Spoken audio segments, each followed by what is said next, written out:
আসসালামু আলাইকুম। সবাই কেমন আছেন? আশা করি ভালো আছেন। আজ আপনাদের সামনে নিয়ে হাজির হয়েছি পাবদা মাছের তেল ঝাল রেসিপি। আজ আমি এখানে যে পাবদা মাছটা রান্না করব এটা কিন্তু আসলে দেশি পাবদা এবং ট্যাংরা দিয়ে আমি রেসিপিটা করেছি। এই তেল ঝালটা কিন্তু খেতে খুবই ভালো লাগে। দেখুন আমি এখানে প্রথমে মাছটা কুটে দিয়ে পরিষ্কার করে নিয়েছি। এই তো দেখুন আমি এখানে পাবদা মাছের সঙ্গে কিছু ট্যাংরা মাছও নিয়েছি। এটাকে গুলশা ট্যাংরা বলা হয়। এটা দুটো একসঙ্গে রান্না করলে খুবই ভালো লাগে। দেখুন প্রথমে আমি কড়াইতে তেল বসিয়ে দিয়েছি, দিয়ে দেবো পেঁয়াজ কুচি। আমি প্রত্যেকটা রেসিপিতেই বলি পেঁয়াজটা আপনারা একটু তেলে সুন্দর করে ভেজে বেরেস্তার মতো করে নেবেন। বেরেস্তার মতো করে নিলে তরকারিটা দেখতেও ভালো লাগে, সুন্দর একটা স্মেল আসে এবং খেতেও সুস্বাদু হয়। দেখুন আমি কিন্তু পেঁয়াজটা নেড়েচেড়ে বেরেস্তা করে নিচ্ছি। দেখুন আমার পেঁয়াজের বেরেস্তাটা কিন্তু হয়ে গেছে। এ পর্যায়ে আমি দিয়ে দেবো আদা বাটা এবং রসুন বাটা। আমি এখানে ১ চামচের একটু কম, সামান্য কম আদা বাটা, ১ চামচের একটু সামান্য কম রসুন বাটা দিয়ে দিয়েছি। দেখুন আমি কিন্তু আদা রসুন বাটাটা পেঁয়াজ বেরেস্তার সঙ্গে খুব ভালোভাবে নেড়েচেড়ে কষিয়ে নিচ্ছি, যাতে এর কাঁচা যে ফ্লেভারটা আছে ওটা যাতে সরে যায়। এখন আমি দিয়ে দেবো শুকনো উপকরণগুলি, দিয়ে দেবো স্বাদ মতো লবণ, দিয়ে দেবো হলুদ গুঁড়া, দিয়ে দেবো মরিচের গুঁড়া। লবং এবং মরিচের গুঁড়াটা আপনারা আপনাদের টেস্ট অনুযায়ী দিবেন। আমি সবসময় বলি যে যেমন পছন্দ করেন এভাবেই দিবেন। দিয়ে দেবো ধনিয়া গুঁড়া। আমি এখানে সব কিছুই কিন্তু ছোটো চামচের ১ চামচ করে দিয়েছি। এবারে আমি এগুলি অন্যান্য মশলার সঙ্গে খুব ভালো করে মিশিয়ে কষিয়ে নিব। দেখুন আমি কিন্তু এগুলো কষিয়ে নিচ্ছি। এবারে আমি একটু করব, একটু পানি দিয়ে দেবো যাতে নিচ থেকে তলানিতে ধরে না যায়। দেখুন আমি কিন্তু বেশি পানি দিইনি, খুবই সামান্য একটু পানি দিয়েছি। এবারে আমি এখানে একটু ওয়েট করব যতক্ষণ তেল না ভেসে ওঠে। দেখুন মশলা থেকে কিন্তু তেল পুরোটাই উপরে ভেসে উঠেছে। এ পর্যায়ে কিন্তু আমার মশলাটা খুব ভালোভাবে কষানো হয়ে গেছে।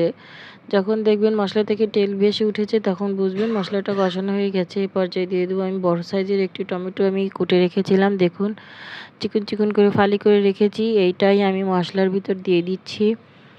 এখন আমি এটা একটু নাড়িয়ে চাড়িয়ে কষিয়ে নিয়ে আমি মাছগুলি দিয়ে দেবো। দেখুন মাছগুলো তো আমার আগে থেকেই কোটা ধোয়া পরিষ্কার করা ছিল, সেই মাছগুলি আমি এখানে দিয়ে দিলাম।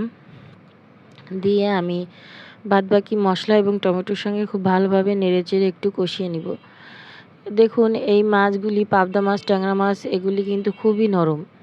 এগুলো বেশি সময় নিয়ে কষাতে গেলে কিন্তু এগুলো ভেঙে একাকার হয়ে যাবে, তরকারিতে একদমই হয়ে যাবে, কাটা কাটা হয়ে যাবে। পাবদা মাছটা বেশি কষানোর দরকার নেই। দিয়ে দিলাম পরিমাণ মতো পানি এবং আমি এখানে 4টা কাঁচামরিচ মাঝখান থেকে ফালি করে দিয়ে আমি 5 মিনিট হাই হিটে জাল করব। দেখুন এখানে কিন্তু আমি 5 মিনিট পরে চলে এসেছি। আমার তরকারিটা এখন এই পর্যায়ে আছে।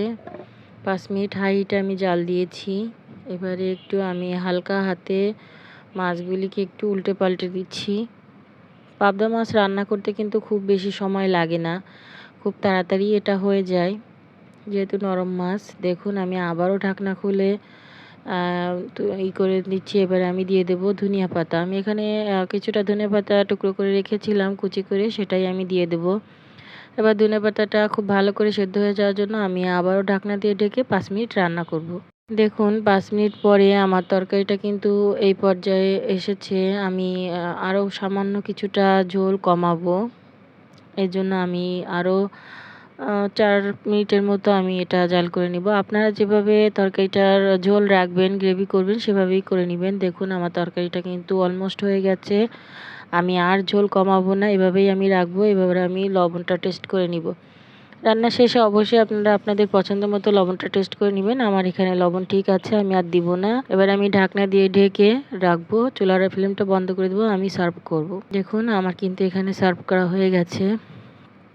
দেখতে কতটা সুন্দর হয়েছে আমার পাবদা মাছের তেল ঝাল তরকারিটা। দেখুন দেখতে কতটা লোভনীয় হয়েছে, কতটা পারফেক্ট হয়েছে।